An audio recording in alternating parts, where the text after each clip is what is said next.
Hi everybody, today we're going to have a look at privacy glass, all the different glass options on the California, so on the ocean and the coast, and just show you the different types which are available. This is an Ocean behind me. This is standard with the privacy glass that's on the vehicle, so not really a lot to talk about in that sense because you get what you get that's there, but obviously on the coast model you do have the option privacy, non-privacy that's there as well. But somebody, one of you, very kindly, one of our German followers I believe it was, mentioned about whether we could do a video on privacy glass. We haven't talked about it before, so we thought we'd show you the differences as well. And this doesn't just go for Californias, it goes for whether you've got combis, transporters, shuttles, caravels, whatever the case may be. These apply to you all over as well. So let's have a look.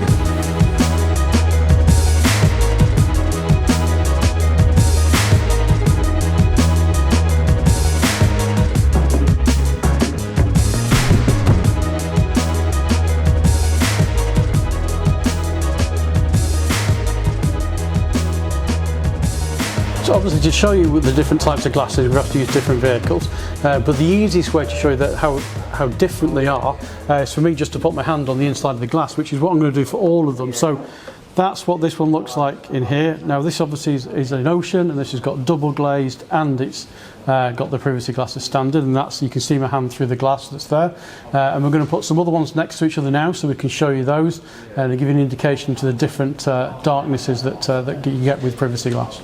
So as you can see here, we've got two side by side, so we've got the standard glass and we've got the privacy glass next to it. And obviously you can see the difference between the two. And there is one other further option, which is tinting your windows, and we'll have a quick look at that now. So we've shown you what the two factory options are, so non-privacy and privacy. Then obviously you can also then have window tints fitted after when the vehicle's actually here, whether it's a new or used one that you're looking at.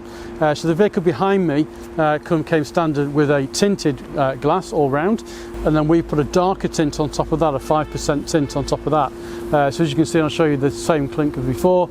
It's very, very dark. Obviously you wouldn't want to go this dark, in my opinion, on a California, because inside the vehicle it will be quite dark then, that's in there. So it's getting that balance right between light and dark. But I thought I would show you what it is like. We have those tints on the windows, and you can have different grades of tints afterwards as well. So, you know, if you have got something that you think, oh, I would like it a little bit dark, a little bit lighter, there's lots of people who can do that, specialists who can come and put tints on the inside.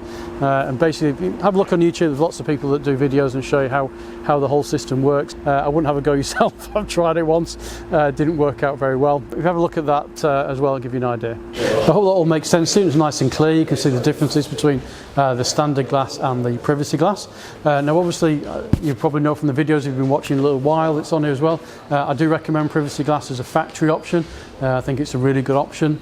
I also think as well is that the factory standard is probably dark enough, I think, for most people that's in the vehicle, because obviously you don't want it too dark inside there when you've got all the doors shut and things like that, because obviously they're having a bit of light in there. And you do find as well with obviously something like the new Ocean here, because the interior wise is darker than it used to be, where on the coast it's got quite a lot lighter interior that's there, and things like that make a difference as well. So say for example you've got a beach and you're looking at watching this today to have a look to see what you want. Again, with the beach, that's got windows all round, so that tends to you can have a slightly darker tint on the beach because you've got more windows coming in, where on a coast or an Ocean or an SE you don't have all the windows because you've got the back window there that's locked out as well. So I think the definite thing to do is decide how dark you want it in your vehicle, and then obviously pick accordingly with what type of tint that you want on the outside. Thanks for watching today. Hope you enjoyed today's video. If you have enjoyed it, please give us a thumbs up, give us a like. It's always good, it helps us out with the channel, and we'll see you again next time.